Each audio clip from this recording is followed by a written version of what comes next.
Hey everyone, Yasas que kalos tirtate to another episode of Dimitra's Dishes. Today I have a delicious cookie variation for you. We're making classic Greek kourabiedes, but instead of shaping them out into those traditional round balls or stars or moon shapes, I'm making little sticks. You can do these sort of biscotti shaped as well, or smaller sticks to kind of snack on with your coffee.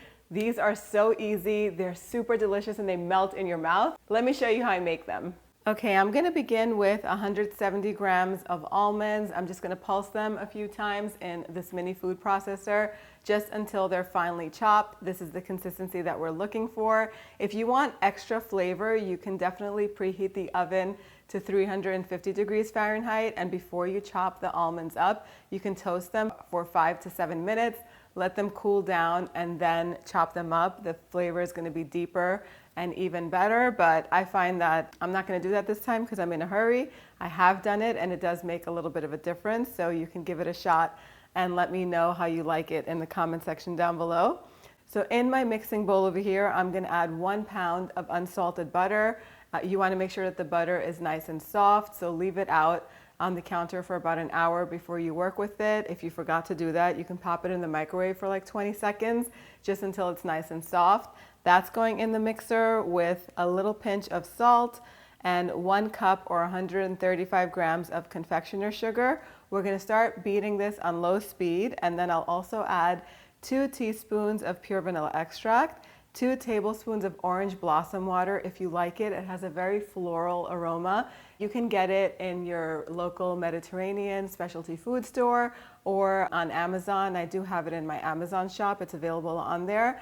So orange blossom water is traditionally in kourabiedes. You can substitute rose if you want, or you can leave the blossom water or the rose water out and just add a teaspoon of almond extract to this. So this is gonna mix first on low speed. Once everything has come together, then we're gonna increase the speed to high and let this mix for about 5 minutes on high speed until everything is nice and fluffy. In the meantime, I'm gonna combine in this big bowl over here 4.5 cups or 625 grams of all-purpose flour, a teaspoon of baking soda, and 3 teaspoons of baking powder. Just mix everything up with a whisk until it's well combined, and then we're going back to the mixer. So the butter and the sugar is nice and fluffy at this point. I'm gonna go in and add 2 egg yolks. You want the egg yolks to be at room temperature as well. Mix them on high speed until they're incorporated fully, and then reduce the speed to low and add the flour in a little bit at a time.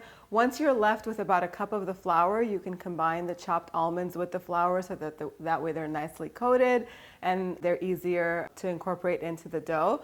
Add the almonds and the remaining flour to the mixer right now, and then you can go in and give everything a final mix with the spatula. What tends to happen is the bottom of the bowl kind of gathers little bits of flour and almonds that are not fully incorporated. So give everything a nice mix so that everything is nice and even. This is the texture that you're looking for. If the dough is a little bit too sticky, you can add another ½ cup of all-purpose flour, give it a nice mix, but you'll see that as this mixture sits for 10-15 minutes, it is gonna firm up even more. Lightly flour your work surface and then transfer the cookie dough to the work surface. Toss it around the flour so that way it's not too sticky.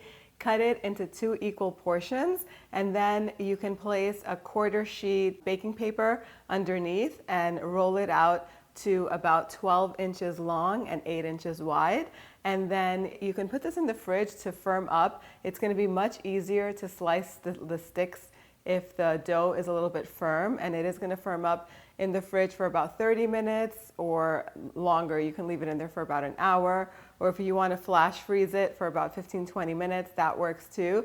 Freezing it does keep the slices really nice and crisp, and you can slice this as thin or as thick as you like. You can turn these into kind of like Kourabiedes biscotti if you want to cut some larger pieces, or you could do little sticks by slicing them 1 inch wide to 4 inches long. This is a matter of preference, but then you're going to want to place them on a baking sheet that's lined with parchment paper, a little bit of space in between each one. They are going to spread a little bit while baking. The oven is preheated to 350 degrees Fahrenheit. These are going to bake for about 25 minutes. If you're using both racks, you can rotate the trays halfway so that way everything cooks evenly. You're looking for them to be a nice golden brown all around, not too dark. If they're too light, they're going to be kind of doughy on the inside. As soon as they come out of the oven, if you want more of that orange blossom flavor, you can fill a little spray bottle up with orange blossom water and spray the cookies as soon as they come out of the oven. And then immediately after you spray them, dust them generously with lots of powdered sugar. Once they cool down, they go perfectly with a nice hot cup of coffee and they're ready to serve. So I'm a perfectionist when it comes to flavor, but I'm not super crazy about making the perfect straight lines when it comes to things. I like them more rustic. You can definitely get perfectly crisp sticks, and I get them like the right, like crispy with the edges, you know, the way they have them on Pinterest and stuff. The way to do that is to refrigerate the dough and chill it for a good 30 minutes until it's firm. And then you can slice it really nicely with a knife or a pizza cutter. You can get these thin or thick. It's totally up to you. I did two versions. The first version, they're a little bit more rustic and thicker, kind of wider. They kind of almost like if you buy the shortbread, those rectangular shortbread in the supermarket, I kind of made them look like that, almost like mini biscotti. And then I also did the stick version for you so that way you can see which one you want to do yourself. The thinner the cookie is, the faster it's going to cook. But both of them take about 20 minutes minimum. If you cut them a little bit thicker, they're going to take about 25 minutes. You're looking for color. You want them to be lightly golden all around. What I love about these cookies, except that they melt in your mouth and they're so flavorful, is they freeze beautifully. So you can make a double or triple batch and just slice up the dough and keep it in your freezer and bake them as needed. You don't have to bake them all at once.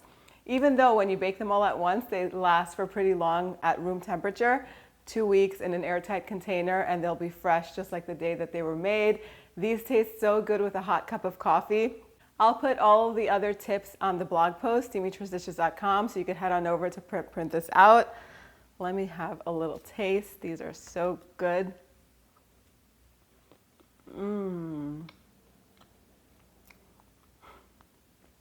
So good. These are the most perfect cookie. They're not overly sweet. The sweetness mostly comes from the powdered sugar on top. They just melt in your mouth. You take a bite and they're crumbly, but they melt. The flavor is perfect. The nuts in there add slight crispness and they make it a little bit hearty. We need to wash this down with a little bit of Greek coffee.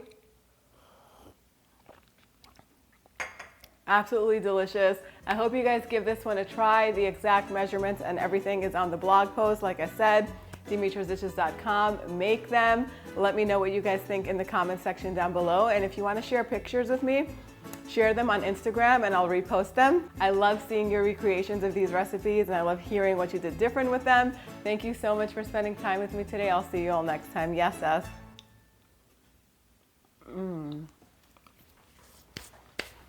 So good.